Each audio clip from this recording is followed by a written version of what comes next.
Nos encontramos en Puerto Real, Cádiz, en el marco de unas jornadas muy interesantes sobre el tema OVNI y la parapsicología que está llevando a cabo la Agrupación Parapsicológica de Puerto Real.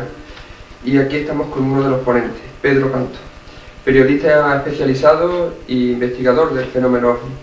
Él ha dado una conferencia muy interesante sobre el tema OVNI, pero se ha centrado sobre todo en el aspecto de fotografía. Sabemos que la fotografía ha sido, sobre todo en los años 70, como una aportación de la evidencia física del fenómeno OVNI y se le ha dado mucha credibilidad. Hoy en los 90 sabemos que ya esa credibilidad ha perdido punto. ¿Por qué? ¿Por qué motivo crees tú que la fotografía ha perdido ese interés para nosotros los investigadores del fenómeno OVNI? Es muy sencillo. Actualmente existen unos métodos de informática o unos programas de digitalización de imágenes. Un análisis de un programa de ordenador te puede sacar, por ejemplo, que una fotografía OVNI ha sido trucada o que ha sido manipulada, etcétera, etcétera. Pero es que actualmente, en los años 90, existen este mismo tipo de programas tiene la cualidad de crear la imagen. Ya no es solamente manipularla, instalar no, es ya crear el objeto volador no identificado y ponerle un fondo, ponerle un paisaje, hacer que sobre él se reflejen unas sombras del paisaje, hacer que incidan unos rayos del sol con la inclinación que tú quieras, etcétera, etcétera. O sea, no tiene actualmente ningún valor la fotografía del objeto volador no identificado. Sin embargo, en los años 60-70, cuando no existían estas fotografías, bueno, pues si te apareció un objeto volador no identificado en las manos ya tenías un caso. O sea, olvídate de todo lo que te estaba explicando, porque aquí era un caso.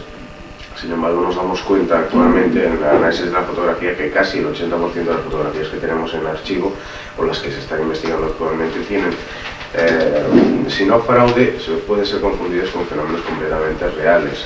Y el otro que existe dentro de estas fotografías es el hecho de que se pueden duplicar. La gran mayoría se pueden duplicar. Puedes crear la misma imagen tú mismo. Coges un objeto volador no identificado en las manos, lo lanzas al aire, sacas una fotografía y ya tienes duplicado, por ejemplo, un ovni de Meyer, un ovni de Adamski, un ovni de este tipo. Tú mantienes contacto con muchos ufólogos norteamericanos. ¿Cómo está el panorama actualmente en Estados Unidos? ¿Cómo se enfoca allí el fenómeno OVNI? ¿Se sigue aceptando de pleno la hipótesis extraterrestre entre los investigadores norteamericanos? Bueno, hay de todo. En principio yo tengo la suerte de contar con la ayuda de verdaderos observadores y personal objetivo dentro del fenómeno OVNI. Por ejemplo, Bud Hopkins, incluso en una entrevista me decía que una de las cosas que siempre le ocurría era equivocarse en el término extraterrestre, por la gran animación que existe sobre este término, pero que verdaderamente, y él me lo decía así, la mayoría de los testigos son ellos mismos los que te dicen es que no sé cómo o de dónde sacar una explicación de dónde proceden, porque no se lo dicen. Vale que el contacto sea real, sea físico, lo que tú quieras, pero no son ellos los que dicen, bueno, nosotros venimos del planeta tal o venimos del planeta cual, en absoluto. Y si observamos toda la fenomenología OVNI que tenemos en nuestra mano, el contacto es tan distante entre el testigo y el visitante que desde luego no existen las pautas de comportamiento lógico de explicarle, bueno, pues nosotros venimos de este sitio y somos de este sitio. Si recordamos, por ejemplo, uno de los casos, de los pocos casos que nos ofrece información sobre la procedencia de estos seres, como puede ser el de Barney Betty Hill, nos ofrecen un plano estelar de Zeta Reticuli y toda esta historia. Bueno, si cogemos un plano estelar de cualquier otra zona de los planetas que circundan, una zona tridimensional de los planetas que pueden existir, encontraremos no solamente ese plano de Zeta Reticuli al que hacíamos referencia, sino muchos otros. O sea, según desde la posición que miren los planetas, porque eso es lo que hizo Marjorie Fish en el campo de los planetas descritos por hipnosis por la señora Betty Hill. Bueno, pues lo que hizo fue mirar desde todas las posiciones posibles esos planetas y instalar, digamos, una supuesta comparación de estas vías de comunicación entre los planetas y todo esto. Bueno, si observamos cualquier plano astral, o sea, o estelar, nos observaremos que sí, que existen muchas comparaciones, que ese es un plano verdaderamente descrito por los supuestos extraterrestres. Pero bueno, es que tanto está ese como que están cientos y cientos de planos que pueden salir a partir de eso. Sobre el fenómeno OVNI ya hemos tenido ocasión de hablar en otra entrevista con Manuel Carballá en el tema de la desclasificación a nivel militar. Y uno de los casos que ha desclasificado el Ejército del Aire y que fue toda una sorpresa para nosotros, que se saltara, digamos, ese orden cronológico, fue el del 31 de marzo, que ocurrió por toda tu zona, de Barcelona, Hospitales de Llobregat, Tarrasa, se ha visto en numerosas poblaciones catalanas, y que los resultados, según el Ejército del Aire, se trató de los restos del satélite o del cohete Cosmos 2238. Los investigadores que, como tú o José Guijarro, han indagado, descubren que no, que se trató verdaderamente de un objeto volante no identificado. Sí, son varias conclusiones que nos llevan hasta esa deducción. Es muy sencillo. Lo que nos damos cuenta es que el gobierno en principio nos ha tomado por tontos y nos da cada marrullería impresionante. En principio, la observación del fenómeno duró 58 minutos. 58 minutos, cuando una reentrada de este tipo pues dura 2, 3, 4 o 5 segundos. Después observamos que muchos testigos observaron variaciones en el campo de vuelo de aquel objeto. Yo tengo testigos donde, incluso si no recuerdo mal, conoce alguno, donde en la parte delantera de lo que era el fenómeno existía una especie de punta de bala brillante, metalizada. Hay otras personas que afirman que una de las formaciones uno de los componentes de aquella formación estelar pues se movió, se desplazó, voló, hizo la percha sobre sus compañeras, etcétera, etcétera. Es decir, aquello tenía una movilidad propia. Después el gobierno nos da un informe donde dice que, bueno, que gracias al CNES, que se basa en los informes sacados del NORAD, bueno, pues aquello era el Cosmos 2238, que a las 2:02 entró en la atmósfera terrestre. Bueno, yo tengo testigos y es uno de los mejores que tengo en la autopista de Reus, un controlador de peaje, que bueno, que tiene su reloj delante a perpetuidad. Bueno, pues él afirma que aquel fenómeno le pasó por encima a la 1:58 minutos, como es desvariación de 2:02 a 1:58. Eso es completamente equívoco. Posteriormente observamos que incluso existen testigos en Mallorca que dicen que una de aquellas luces se la abalanzó sobre su vehículo haciéndolo salir de la calzada. Después, volviendo al informe que nos ha desclasificado el gobierno, dice que todo está basado en el NORAD. El señor Juanjo Benítez se molesta en contactar con el NORAD y el NORAD le dice que no tiene ni pajolera idea de lo que había pasado allí.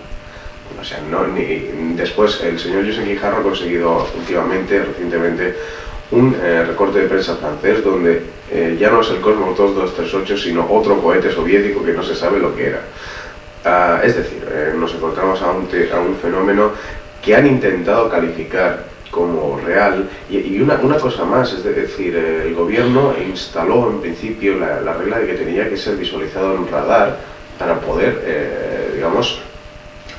aparecer en un informe. Bueno, pues ellos mismos te dicen que no hay localización radar, como es cierto que el señor Félix Moreno me informó, o sea, el director de Iberia en Barcelona, el director de prensa de Iberia en Barcelona me informó de que no había localización radar. O sea, no hubo localización radar, y está expresado también en el informe dictado por el sargento número 113 de la Guardia Urbana del Hospital de Llobregat, el señor Ramón Andreu, donde te afirma que en el mismo momento que él estaba reportando aquello que estaba observando por encima de sus cabezas, en el mismo momento que llamaron al aeropuerto, estaban reportando unos pilotos, aquellos dos comandantes de vuelo de la Aerial Track, que desde luego estaban impidiendo a ver qué es lo que estaban observando a la altura de Barcelona. Bueno, pues aquello no apareció en radar. Bueno, ¿por qué te desclasifican entonces uno de estos? Saltándose incluso, como decías, el orden cronológico. No existe una razón para ello. Y al final de las experiencias OVNI nos encontramos con el testigo, el ser humano enfrentándose a esas supuestas entidades extraterrestres. Y dentro de ese tema, las visitas de dormitorio. Tú has realizado investigaciones, has tenido ocasión de hablar con Buzz Hopkins, autor de Intrusos. ¿Cuál es tu opinión con respecto a este controvertido asunto? ¿Da posibilidad a que haya entidades de inteligencia extrahumanas que estén conectando con el género humano? Estoy casi completamente convencido de ello. Pero no me preguntes de dónde pueden ser estos seres, porque es que no, ni idea, vamos, te puedo asegurar. Es la única razón que nos obligaría a tener un pensamiento de dónde pueden provenir estos seres sería incluso el testimonio del mismo testigo, y el testigo no tiene ni idea de dónde pueden venir ellos, por lo tanto andamos en las sombras. No obstante, estoy completamente convencido de que ese contacto es real, y en principio por las investigaciones que se han realizado sobre niños. Yo siempre recurro al testimonio de los niños. Mucha gente dice que, bueno, que un niño puede imaginar un amigo imaginario que para jugar con él y todo esto. Bueno, pues eso me parece una negligencia total psicológica en el hecho de que una persona, cuando está solo, pues puede crear un amigo, digamos, imaginario. Vale, pero será un amigo, no vendrá a hacerle daño, como aparecen estos seres cabezones. Encima son feos, bueno, normalmente son una réplica exacta de ellos o mejorada de ellos. Y posteriormente nunca vendría con su propio juguete, sino que vendría a jugar contigo en el caso de que tú fueras el que lo creara. Bueno, pues estos seres se presentan con su propio juguete, que es el ovni, se presentan para hacerle daño al crío. Y yo poseo un par de grabaciones donde un par de niños cuentan las experiencias que han tenido con estos bebés gracias a un informe que nos redacta el señor. Un experimento más o menos científico que, bueno, en unos folios completamente blancos tiene unos dibujos que puede ser de una tortuga ninja como de Santa Claus, etcétera, etcétera. Y entre medio de estos dibujos existe un EVD o una inteligencia biológica desconocida. Bueno, entonces lo que es mostrarle uno a uno aquellos dibujos y que le va diciendo, bueno, pues esto es la tortuga ninja, y la tortuga ninja aparece en los dibujos de la tela.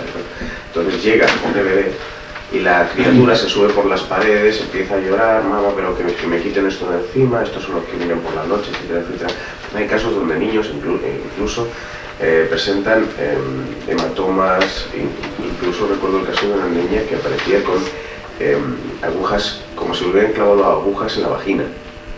Eso es increíble, que una niña, para defender una historia tan estúpida como que un ser cabezón se meta en su habitación, por ejemplo, que a cualquier niño, si fuera mentira, con un guantazo se le va la historia, que bueno, pues aquí la niña repetirlo hasta que la madre comprueba que, bueno, que tiene unos pinchazos en su vagina.